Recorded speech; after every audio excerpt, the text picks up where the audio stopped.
Hello everyone, Namaste, म उत्सव Siwakoti and welcome to Virtual School Nepal. Virtual School Nepal मा आज हामी QBASIC को बारेमा अध्ययन गर्न स्टार्ट गर्दैछौँ. र QBASIC चाहिँ स्कुल लेभलको एउटा बेसिक प्रोग्रामिङ ल्याङ्ग्वेज हो. स्कुल लेभलमा हामीले फर्स्टमा सिक्नुपर्ने यो बेसिक भएको कारणले हामीले स्कुल लेभलमा यसलाई स्टडी गर्नुपर्ने हुन्छ. र यो स्टडी गरेपछि चाहिँ फ्युचरमा अरु प्रोग्रामिङ ल्याङ्ग्वेज स्टडी गर्न इजियर हुन्छ. त्यही भएर यो स्टडी गर्नुपर्ने हुन्छ. र सिलेबसमा पनि काइन्ड अफ लाइक कम्प्युटर यदि तपाईले पढ्नुहुन्छ भने क्लास 12 सम्म चाहिँ हामीले QBASIC पढ्नुपर्ने हुन्छ. सो अलिकति काइन्ड अफ लाइक कम्प्युटर सब्जेक्टमा डिफिकल्टी स्टुडेन्टले हुने QBASIC मा हो, बुझ्नुपर्ने हुन्छ. प्रोग्रामिङ हो, प्र्याक्टिस गर्नुपर्छ. जति धेरै प्र्याक्टिस त्यति सिम्पल हुन्छ. किनभने एउटा कमा अथवा केही सानो केही छुट्ने बित्तिकै प्रोग्राम इन्टायरली इन्करेक्ट हुन्छ. त्यो भएको कारणले चाहिँ एकदमै ध्यान दिनुपर्छ र अलिक ध्यान दिएरै प्र्याक्टिस गर्नुपर्छ. Practice makes the man perfect हैन.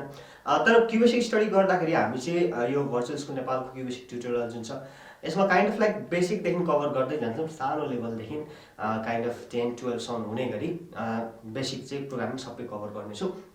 सुरुमा केही थ्योरिटिकल पार्ट पढौँ, त्यसपछि प्र्याक्टिकल पार्टहरु पनि यसमा हामी हेर्नेछौँ. अथवा प्रोग्रामिङ पार्ट भनौँ अथवा ट्युटोरियल पार्ट भनौँ, जुन चाहिँ हामीले ल्याबमा गर्नुपर्ने हुन्छ अथवा काइन्ड अफ लाइक एक्जाममा चाहिँ त्यो हामीले सल्भ गर्नुपर्ने हुन्छ प्रोग्रामहरु. र आई थिंक 10 लाई स्पेसिफिक फोकस गरेर 10 को स्ट्रक्चर प्रोग्रामिङ, मोडुलर प्रोग्रामिङ चाहिँ हामी अलिक मजाले प्र्याक्टिस पनि गर्नेछौँ. एक्जामिनेसन क्वेशनहरु पनि कसरी सल्भ गर्ने, ट्याकल गर्ने बारेमा पनि हामी स्टडी गर्नेछौँ. So let's begin today's class. So फर्स्टमा QBASIC को बारेमा हामीले जान्नै पर्ने कुरा भनेको QBASIC भनेको एउटा हाई लेभल प्रोग्रामिङ ल्याङ्ग्वेज हो. That means high level programming language यस्तो खालको प्रोग्रामिङ ल्याङ्ग्वेजलाई भनिन्छ जसले चाहिँ कमन इंग्लिश वर्डहरु युज गर्छ. के रे, जसले चाहिँ कमन इंग्लिश वर्डहरु युज गर्छ. For example print, input, and हैन. सो त्यो सबै के हो त जनरल कमन इंग्लिश वर्ड हो. लेट है वर्ड्स हो, कमन इंग्लिश वर्ड्स हो जुन चाहिँ हामीलाई थाहा छ है. बाइनरी कोड हैन, जुन चाहिँ हामीलाई थाहा छ इंग्लिश वर्ड्स हुन् जुन चाहिँ हामीलाई थाहा छ. अब त्यो भएपछि के हुन्छ भन्दाखेरि स्टडी गर्नलाई इजी हुन्छ. त्यही भएर त्यो चाहिँ के एउटा हाई लेभल प्रोग्रामिङ ल्याङ्ग्वेज हो. के रे, QBASIC एउटा हाई लेभल प्रोग्रामिङ ल्याङ्ग्वेज. यो चाहिँ माइक्रोसफ्टले डेभलप गरेको. यसको डेभलपमेन्ट अराउन्ड लाइक 1964 तिर भएको थियो भने कमर्शियली अवेलेबल भनौँ अथवा चाहिँ नि ओपन अवेलेबिलिटी चाहिँ यसको 1991 मा भएको. यो फर्स्ट एपियर चाहिँ 1991 मा भएको. डेभलपमेन्ट चाहिँ अराउन्ड 1964 तिर भइसकेको थियो.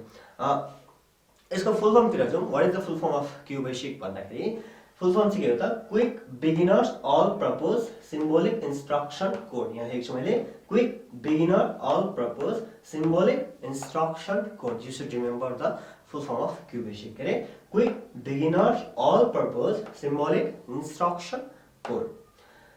सो बेसिक यसको हामीले अलिकति आइडिया पाउनु पर्ने यति नै हो. अलिकति यसको केही फिचर्स तिर जाउँ है त. So what are the features of QBASIC?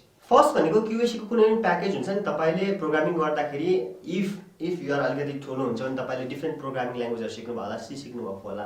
अब अहिले चाहिँ काइन्ड अफ लाइक पुरा कम्प्युटर टेक भएर भिजुअल स्टुडियो देखि लिएर धेरै कुरा गरिराख्नु भएको होला. त्यहाँनिर के हुन्छ भने बेसिक कोर प्रोग्राम एउटा हुन्छ, त्यसको अरु प्रोग्राम सब प्रोग्राम्सहरु हुन्छ, त्यसमा धेरै प्याकेजेसहरु हुन्छ. त्यसपछि डाउनलोड गर्नुपर्ने, इन्स्टल गरिसकेपछि डाउनलोड गर्नुपर्ने, त्यसलाई अब रन गर्नलाई इमुलेटरहरु चाहिन्छ. So that's huge and that's difficult. First QBASIC को फिचर्स चाहिँ एकदम सिम्पल छ के. त्यो भनेको चाहिँ single package allows to write run program immediately. भनेको QBASIC को एउटा प्याकेज हुन्छ जुनमा चाहिँ तपाईले प्रोग्राम राइट पनि गर्न सक्नुहुन्छ र त्यसैले प्रोग्रामलाई रन पनि गराउँछ के. द्याट्स ब्युटी अथवा सिम्पल छ भनौँ. अहिले तपाईले इन्टरनेटमा गएर QBASIC डाउनलोड गर्दाखेरि एउटा QBASIC 4.5 फर एक्जाम्पल त्यो भर्सन डाउनलोड गर्नु भने एउटा फाइल मात्रै आएको हुन्छ QBASIC को .exe. सो त्यसलाई ओपन गरेर तपाईले त्यहाँ केही प्रोग्राम लेखेर त्यसलाई रन गर्नुभयो भने त्यही सिंगल प्याकेजले चाहिँ सबै कुरा ह्यान्डल गर्न सक्छ. सो एउटा फिचर्स के रहेछ त? QBASIC मा के हुन्छ? सिंगल प्याकेज हुन्छ जसले चाहिँ प्रोग्रामलाई राइट पनि गर्न दिन्छ र प्रोग्राम रन पनि त्यहीबाट हुन्छ. कुनै पनि एक्स्ट्रा इमुलेटर अथवा डिफरेन्ट प्याकेजेसहरु हामीलाई रिक्वायर्ड हुँदैन. अर्को छ QBASIC हाई लेभल ल्याङ्ग्वेज भएको कारणले बेसिक इंग्लिश वर्ड्सहरु युज गर्छ र यो बेसिक प्रोग्रामिङ हो. त्यही भएर यो चाहिँ easy to learn and understand. अचम्म कुरा के छ भन्दाखेरि मैले 10-12 वर्ष अगाडि स्कुल लेभल SE ल्याउन पढ्दाखेरि पनि QBASIC नै पढेको प्रोग्रामिङ ल्याङ्ग्वेज. अहिले मै पनि QBASIC नै पढाइरहेको छु प्रोग्रामिङ ल्याङ्ग्वेज. अनि इट हैजन्ट चेन्ज. कम्प्युटर भनेको यो टेक्नोलोजी फिल्ड एकदमै एडभान्स चेन्ज हुनुपर्ने हो, तर चेन्ज भएको छैन. किनभने यो प्रोग्रामिङ के हो त? एउटा बेसिक लेभल प्रोग्रामिङ हो. यो प्रोग्रामिङ जानेपछि पछि तपाईले अरु प्रोग्रामिङ सिक्नलाई एकदमै इजी हुन्छ भनेपछि एउटा बेसिक फ्रेन्ड बसाउने काम चाहिँ कसले गर्नेछ? QBASIC ले गर्नेछ. र स्कुल लेभलमा किन यो राखिन्छ भन्दाखेरि यो एउटा अलिकति इजी, कम्प्यारेटिभली इजी छ. अन्डरस्ट्यान्ड गर्नलाई, लर्न गर्नलाई इजी छ. अर्को छ check syntax error and capitalize QBASIC reserve words commands. अब एउटा रमाइलो कुरा के हुन्छ नि क्युबेसिकमा चाहिँ कमान्ड्सहरू जति पनि छ अथवा रिजर्भ वर्डहरू जति पनि छ त्यो चाहिँ हामीले क्याप्स लक अथवा चाहिँ नि अप्पर केसमा लेख्नुपर्ने हुन्छ। यदि हामीले प्रोग्राम लेख्दाखेरि बिर्सेर त्यसलाई लोअर केसमा लेख्यौँ भने त्यो अटोमेटिकली अप्पर केसमा जान्छ। भनेपछि त्यो ध्यान दिइराख्नु परेन हामीले कुनलाई अप्पर लेख्नु पर्यो। केस सेन्सिटिभ छ नि त क्युबेसिक, उसले के गर्छ कमान्ड्सलाई चाहिँ क्याप लकमा हेर्छ होइन, भनेको अप्पर केसमा हेर्छ। त हामीले बिर्स्यौँ भने पनि यदि त्यो कमान्ड हो भने उसले अटोमेटिकली त्यसलाई अप्पर केसमा लान्छ हैन। सो त्यो रहेछ। र सिन्ट्याक्स एररहरू जति पनि छ तपाईले प्रोग्राम लेख्दै जाँदाखेरि मिस्टेक्सहरू लेख्दै जानुभयो भने त्यहाँनेरि कलर डिफ्रेन्सिएसन आउने, एउटा भनेको कलर आउने, अनि तलपट्टि एउटा लाइनमा देखिन्छ त्यो लाइनमा के छुटो अथवा चाहिँ कुन लाइनमा एरर छ भनेर एररहरू उसले चेक गरिरहेको हुन्छ। त्यही भएर तपाईले केही समय कम्प्युटरमा क्युबेसिक प्रोग्राम गर्न थाल्नु भयो भने एकदमै सजिलो हुन्छ, किनभने तपाईले युज टु हुनुहुन्छ, अन्डरस्ट्यान्ड गर्नुहुन्छ। कुनै प्रोग्राम कहीँ मिस्टेक भयो भने तल देखिहाल्नुहुन्छ र त्यो अनुसार लेख्नुहुन्छ। जस्तै इफ भनेर एउटा स्टेटमेन्ट युज गर्यौँ हामीले, देन युज गरेको छैनौँ भने त्यसपछि अलिक तल पुगेपछि त्यहाँनिर देन युज गरेको छैन भनेर तिरेको हुन्छ है।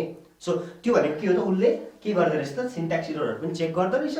र अर्को चाहिँ के छ, रिजर्भ वर्ड भनेको कमान्ड्सहरूलाई चाहिँ अटोमेटिकली क्यापिटलाइज अथवा अप्पर केसमा युज गर्ने रहेछ भने चाहिँ हामीलाई टाउको दुखेको कुरो भएन। That means it makes it easier. अर्को छ सपोर्ट्स स्ट्रक्चरल प्रोग्रामिङ। अब स्ट्रक्चरल प्रोग्रामिङ भनेको के हो त, स्पेसली क्लास 10 मा हामी हेर्छौँ तल 4 5 6 7 8 भन्दा पनि 9 भन्दा पनि 13 को स्ट्रक्चरल प्रोग्राम हामी हेर्छौँ। त्यो भनेको मोडुलर प्रोग्रामिङ जस्तो हो। कुनै पनि एउटा प्रोग्रामलाई डिफ्रेन्ट मोड्युल्समा हामीले सेपरेट गर्छौँ र स्ट्रक्चर बेसिसमा बनाएर चाहिँ त्यसलाई स्टेप बाई स्टेप सल्भ गर्न थाल्छौँ कि। सो त्यो चाहिँ स्ट्रक्चरल प्रोग्रामिङ हो। यसको बारेमा हामी अझै हेर्छौँ जब हामी 10 को पार्ट पढ्न थाल्छौँ।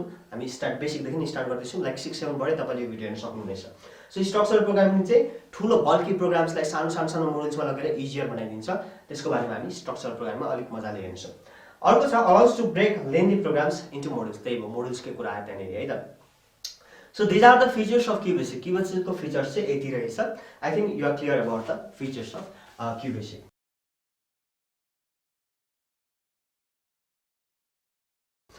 अर्को पोइन्ट हामीले आज स्टडी गर्ने भनेको एलिमेन्ट्स अफ QBASIC। QBASIC को एलिमेन्ट्सहरू के छ त, धेरै एलिमेन्ट्स छ। आज हामी केही स्टडी गर्छौँ। फर्स्टमा छ हामी character set. So what is character set? Character set भनेको चाहिँ QBASIC मा हामीले प्रोग्रामिङ गर्दा कुन कुन क्यारेक्टर चाहिँ QBASIC ले एक्सेप्ट गर्छ के रे, कुन कुन क्यारेक्टर चाहिँ एक्सेप्ट गर्छ त, characters that QBASIC accept during programming are known as character sets. यहाँ दिएको छ हेर्नु होला है त। फर्स्ट छ डिजिट, लेटर्स र स्पेशल क्यारेक्टर। अब QBASIC मा प्रोग्रामिङ गर्दाखेरि कुन कुन डिजिट एक्सेप्ट गर्छ, कुन कुन लेटर्स एक्सेप्ट गर्छ र कुन कुन स्पेशल क्यारेक्टर्स चाहिँ QBASIC प्रोग्रामिङले एक्सेप्ट गर्छ, त्यो कुरामा हामीले अध्ययन गर्नुपर्ने हुन्छ। So these are the character sets in QBASIC। डिजिट्समा के पढ्ने रहेछ, 0 देखि 9 सम्मको न्युमेरिकल डिजिट्स छ नि त्यसलाई QBASIC ले डिजिट्सको रूपमा एक्सेप्ट गर्ने रहेछ के रे। 0 देखि 9 सम्मको डिजिट्सलाई हामीले एक्सेप्ट गर्ने रहेछ। अर्को छ लेटर्समा। लेटर्समा क्यापिटल ए देखि क्यापिटल जेड सम्म, ध्यान दिनुस्, लेटर्समा क्यापिटल ए देखि क्यापिटल जेड सम्म र स्मल ए देखि स्मल जेड सम्म पनि एक्सेप्ट गर्ने रहेछ QBASIC ले।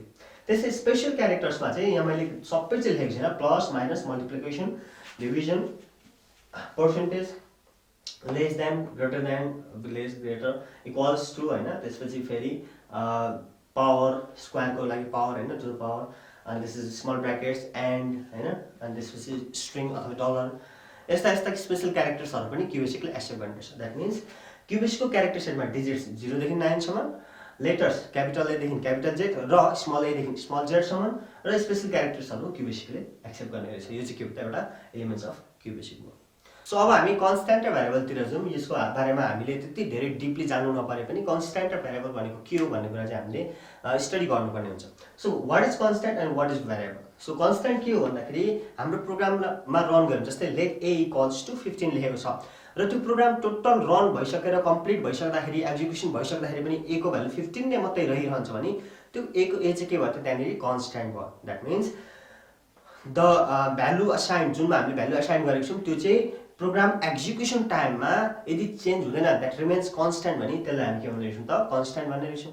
त्यस्तै भ्यारिएबल भनेको के हो त, कुनै पनि हामीले असाइन गरेको भ्यालु चाहिँ यदि प्रोग्राम रन हुँदाखेरि अथवा एक्जिक्युट हुँदाखेरि चेन्ज हुँदै जान्छ भने, जस्तै c = c + 1 गरेको छौँ र इनिसियली c को भ्यालु 1 राखेको छौँ भने त्यो के हुँदै जान्छ त, फर नेक्स्ट अथवा लुप गर्दै जाँदा त्यसको भ्यालु इन्क्रिज हुँदै जान्छ। त्यहाँ कति लिमिटसम्म राखेको त्यहाँसम्म इन्क्रिज हुँदै जान्छ। That means c is a variable. किन? c चाहिँ प्रोग्राम एक्जिक्युट हुँदाखेरि त्यसको भ्यालु चाहिँ चेन्ज हुँदैछ, भ्यारै हुँदैछ, त्यही भएर त्यो चाहिँ के हो त, c इज अ भ्यारिएबल। तर कन्स्ट्यान्ट चाहिँ के हुन्छ त, त्यसको भ्यालु चाहिँ कन्स्ट्यान्ट हुन्छ, चेन्ज हुँदैन। अब अर्को छ न्युमेरिक कन्स्ट्यान्ट र स्ट्रिङ कन्स्ट्यान्ट। यसलाई अलिकति सिंगल डिभिजन डबल डिभिजन त्यहाँ नजाउँ, जस्ट न्युमरिक र स्ट्रिङतिर मात्रै जाउँ। न्युमरिक कन्स्ट्यान्ट भनेको जस्तै a इक्वल्स टु 15 जुन चाहिँ प्रोग्राम भ्यालु 15 लिएर आउँछ।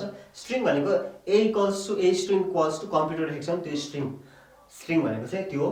यदि हामीले यसरी a डलर इक्वल्स टु हेर्छ a dollar equals to string हो यो a स्ट्रिङ इक्वल्स टु जस्तै यहाँ कम्प्युटर राख्यौँ भने के हो त यो चाहिँ स्ट्रिङ कन्स्ट्यान्ट हो। यदि यसको यो चेन्ज हुँदैन भने यो स्ट्रिङ कन्स्ट्यान्ट हो। अब यहाँ रिक्वायर्ड छैन कि अल्फाबेटिकल चाहिँ मात्रै हुन्छ भने जस्तै यहाँनिर a डलर इक्वल्स टु 15 छ भने पनि यो पनि के हो त अब स्ट्रिङ भइदिन्छ कि ठिक छ। सो स्ट्रिङ भ्यालु युज गरेको छौँ हामीले यो भएपछि स्ट्रिङ कन्स्ट्यान्ट भयो। यसको भ्यालु चेन्ज हुनु भएन ठिक छ। यसको भ्यालु के हो चेन्ज हुनु भएन। त्यसै उतापट्टि भ्यारिएबल्समा चाहिँ के हुन्छ त यसको भ्यालु चेन्ज हुन सक्छ यति नै हो। सो कन्स्ट्यान्ट र भ्यारिएबलको बेसिक आइडिया आई थिंक तपाईले बुझ्नुभयो होला। अब यो भन्दा फर्दरहरु चाहिँ हामी फर्दर भिडियो लेसन्समा स्टडी गर्नेछौँ।